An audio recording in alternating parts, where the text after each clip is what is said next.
Welcome to Echoes of Wisdom, where ancient knowledge meets modern science. I'm your host, and today we're exploring the fascinating evolution of our understanding of blood, from ancient bloodletting rituals to the discovery of blood types and the sophisticated field of modern hematology. Blood, the vital fluid that has captivated healers, scientists, and philosophers for millennia. How did our understanding of this life-giving substance evolve from mystical beliefs to precision medicine? This remarkable journey reveals how human curiosity and scientific discovery transformed our relationship with the very essence of life. Before we begin, please note that the information presented in this video is educational in nature and not intended as medical advice. If you have health concerns or questions about your blood or circulatory system, please consult a qualified healthcare professional. Section 1. Ancient Bloodletting Practices. Our journey begins in ancient civilizations where blood was viewed as a mysterious, powerful substance containing the essence of life itself. Ancient Egyptians practiced bloodletting as early as 1000 BCE, believing that removing bad blood could cure diseases and restore balance to the body. In ancient Greece, the practice was refined under the humoral theory we discussed in our previous episode. Hippocrates and later Galen believed that blood was one of the four vital humors. When blood was thought to be in excess, physicians would drain it to restore humoral balance and treat conditions ranging from fever to epilepsy. Bloodletting spread across civilizations and continents. Chinese medicine incorporated it alongside acupuncture. Islamic physicians like Avicenna documented precise points for bloodletting based on specific ailments. By medieval Europe, it had become a cornerstone of medical practice, performed by both physicians and barber surgeons. The methods varied widely. Venesection involved cutting veins with specialized blades called lancets or fleams. Scarification created multiple small incisions on the skin. Wet cupping combined suction cups with small cuts. And of course, medicinal leeches were used to draw blood from the specific areas, a practice so common that the European medicinal leech was nearly driven to extinction in the 19th century. Perhaps no case better illustrates bloodletting's dominance than that of George Washington. In 1799, when the former president fell ill with a throat infection, his physicians removed nearly half his blood volume over 12 hours. Modern medical historians believe this aggressive treatment likely contributed to his death, a sobering reminder of how even the most established medical practices can sometimes do more harm than good. Section 2. Early Scientific Insights. The first major breakthrough in understanding blood came in 1628 when English physician William Harvey published his revolutionary work on blood circulation. Using careful observations and experiments, Harvey proved that blood circulates in a closed system, pumped by the heart through arteries and returning through veins, overturning the ancient belief that blood was constantly consumed and regenerated by the body. In the 1670s, Antony van Leeuwenhoek used his pioneering microscopes to observe human blood cells for the first time.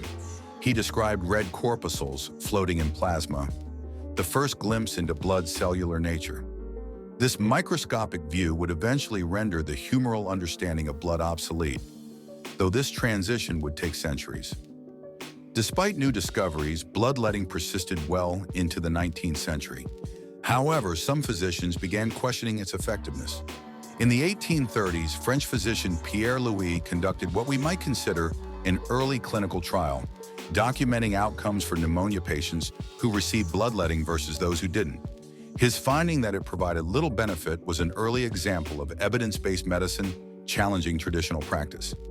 Meanwhile, physicians began experimenting with blood transfusion, first between animals, then from animals to humans, and finally between humans. These early attempts were desperately dangerous, often resulting in fatal reactions. Without understanding blood types or compatibility, transfusion was essentially a deadly gamble. Are you enjoying this journey through the history of blood medicine? Then please take a moment to subscribe to our channel, hit the bell icon for notifications, and give this video a thumbs up. Sharing with friends who love learning would help our channel circulate to more curious minds. Now let's continue our exploration. Section 3. The Discovery of Blood Types. The critical breakthrough came in 1901 when Austrian physician Karl Landsteiner discovered human blood types. By mixing blood samples from his colleagues, he observed that some combinations cause red cells to clump or agglutinate, while others remain smooth. This led to his identification of the ABO blood group system, one of the most important discoveries in medical history. Landsteiner realized that red blood cells carry specific surface molecules, antigens, that differ between blood types. Type A blood has A antigens, Type B has B antigens, Type AB has both, and Type O has neither. Meanwhile, the plasma contains antibodies that react against foreign antigens. This elegant system explained why some blood transfusions were successful while others proved fatal. This discovery revolutionized transfusion medicine. For the first time, doctors could test blood compatibility before transfusion, dramatically reducing the risk of fatal reactions. Blood typing became standard practice during World War I, saving countless soldiers who would otherwise have died from blood loss. In 1940, Landsteiner and Alexander Weiner discovered another critical blood group system, the rhesus or Rh factor. This explained previously mysterious transfusion reactions and, crucially, helped understand a dangerous condition where a mother's immune system attacks her developing baby's blood cells. Today we recognize dozens of blood group systems beyond ABO and Rh, though these remain the most clinically significant. The understanding of blood types enabled the development of blood banking, the collection, testing, processing, and storage of blood products for later use. During World War II, large-scale blood collection programs were established, laying the foundation for modern blood banking systems that now save millions of lives annually. Section 4. Modern Hematology. Modern hematology has revealed blood to be far more complex than our ancestors imagined. We now understand that blood consists of red cells carrying oxygen, white cells defending against infection, platelets enabling clotting, and plasma containing hundreds of proteins, nutrients, and signaling molecules. Today's hematologists use sophisticated technologies to analyze blood. Automated cell counters can quantify billions of cells in minutes. Flow cytometry identifies specific cell types using fluorescent markers. Genetic testing reveals inherited blood disorders. And digital imaging systems can identify abnormal cells that might indicate disease. Our understanding of blood cell formation in bone marrow has enabled revolutionary treatments like bone marrow transplantation, essentially replacing a patient's entire blood-forming system. This approach now cures many previously fatal blood cancers and inherited blood disorders. We've also developed the ability to separate blood into components, allowing one donation to help multiple patients with specific needs. Red cells for anemia, platelets for cancer patients, plasma for clotting disorders, and specialized products for specific conditions, maximizing the gift of each donation. The molecular understanding of blood clotting now encompasses dozens of interacting proteins in a cascade of remarkable precision, automatically sealing damages while preventing inappropriate clotting. This knowledge has led to life-saving medications that can either promote clotting and bleeding disorders or prevent dangerous clots in conditions like heart disease and stroke. Section 5. Connecting Ancient and Modern Perspectives. Interestingly, while general bloodletting has been abandoned, therapeutic phlebotomy, the medical removal of blood, remains an important treatment for specific conditions.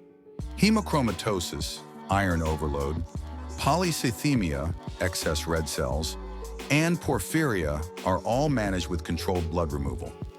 The ancient practice had a kernel of validity, though its widespread application was misguided. The ancient view that blood contained the vital essence of life wasn't entirely wrong. We now understand that blood's oxygen transport function is indeed essential for life, just not in the mystical sense our ancestors imagined.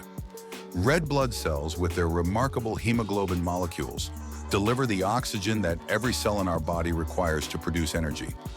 Many plants traditionally used to treat blood conditions have yielded compounds now used in modern medicine. For instance, willow bark, long used to thin the blood, contains salicylates similar to aspirin. The rosy periwinkle, used in various traditional medicines, provided vincristine and vinblastine, now crucial drugs for treating blood cancers. Today's medical education incorporates the history of blood medicine not merely as curiosity, but as a reminder of how medical understanding evolves. By studying both the missteps and breakthroughs of the past, healthcare professionals gain perspective on current practices and remain open to future paradigm shifts. This evolution of blood understanding connects to several upcoming episodes, including the Vessel Network, Ancient Blood Pathways versus Modern Cardiovascular Mapping, and Sacred Kidneys, from Ancient Egyptian Preservation to Modern Transplantation. Section 6. Frontiers of Blood Research. Current research continues to transform our relationship with blood. Scientists are developing artificial oxygen carriers, blood substitutes that could eliminate compatibility issues, reduce infection risk, and address blood shortages. While perfect artificial blood remains elusive, these products may soon complement natural blood in emergency and military settings. Genetic understanding of blood disorders has enabled precision medicine approaches. Conditions once treated identically are now recognized as distinct variants requiring specific therapies. Gene editing technologies like CRISPR offer the prospect of correcting inherited blood disorders at their source, potentially curing conditions like sickle cell disease and hemophilia. Blood is increasingly used as a window into overall health through liquid biopsies. Circulating tumor DNA, exosomes, and rare cells in blood can reveal cancers elsewhere in the body. Proteins and metabolites provide insights into organ function, and cell-free fetal DNA allows prenatal testing without invasive procedures, all from a simple blood draw. Despite technological advances, modern hematology still depends on one ancient practice: the voluntary donation of blood. While scientific knowledge has transformed how we use donated blood, we cannot yet manufacture it entirely. The gift of blood remains a uniquely human act of compassion, connecting strangers through the shared essence of life. If this journey through the evolution of blood medicine has been enlightening, please support our channel by subscribing, hitting the bell icon for notifications, and sharing with friends who appreciate the dialogue between ancient wisdom and modern science. Your engagement helps us continue creating these educational journeys. Conclusion. From bloodletting to blood types to the sophisticated field of modern hematology, our understanding of blood has undergone a remarkable transformation. What began as a mysterious vital fluid has been revealed as an incredibly complex tissue with countless specialized components and functions. Yet despite the vast differences in understanding, we can appreciate the continuity of human curiosity about this life-giving substance. Each era built upon previous knowledge, challenged existing paradigms, and sought better ways to harness blood's healing potential, a process that continues today. Blood remains both ordinary and extraordinary, a substance so common we rarely consider its complexity, yet so precious that donating it is considered one of humanity's most meaningful gifts. As we continue to unlock its secrets, blood serves as a powerful reminder of how scientific discovery can transform medicine while preserving the human connection at its core. This content is for educational purposes only and does not constitute medical advice. Always consult with qualified healthcare professionals for any health-related concerns. Thank you for watching Echoes of Wisdom. Until next time, keep exploring the fascinating connections between ancient knowledge and modern understanding. See you all in the next video.